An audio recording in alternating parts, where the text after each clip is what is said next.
আলাইকুম, সবাই কেমন আছেন? আশা করি সবাই ভালো আছেন। তো আজকে দেখেন আমি একটা ভর্তার রেসিপি করবো, তো ভাবলাম সবার সাথে একটু শেয়ার করি। তো এখানে দেখেন মাছ মাংস সব কিছু আছে, কিছুই ভালো লাগে না, তো ভাবলাম একটু ভর্তা বানাই। তো এখানে দেখেন আমি ভেন্ডি ডালি ভালো করে নিছি। তো এখানে ধনিয়া পাতা, পেঁয়াজ, কিছু লবণ, মরিচ নিয়ে নিছি। এখন ভর্তাগুলো বানানোর ফেলা। আর ভেন্ডির ভর্তা আমার এত ফেভারিট বলার বাইরে। আপনাদের কার কার ভেন্ডির ভর্তা পছন্দ জানাবেন। দেখেন কি সুন্দর উঠছে। এখন আমি একটু সরিষার তেল দিয়ে দেবো।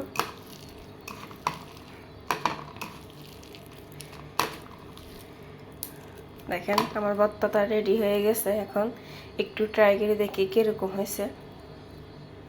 বিসমিল্লাহ।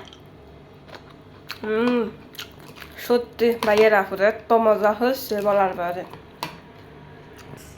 তো দেখেন আমার ভর্তাটা রেডি পুরোপুরি। এখন আমি ভাত দিয়ে খাম, দেখতে থাকেন। দেখেন আমি ভাত নিয়ে চলে আসছি ভর্তা দিয়ে খাওয়ার জন্য। বিসমিল্লাহ।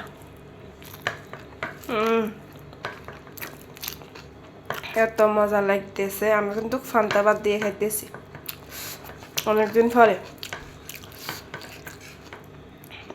কে কে খাবেন অবশ্যই দ্রুত এগুলা ভর্তা বানাই খান, অনেক মজা। সবাই ভালো থাকেন। আল্লাহ হাফেজ।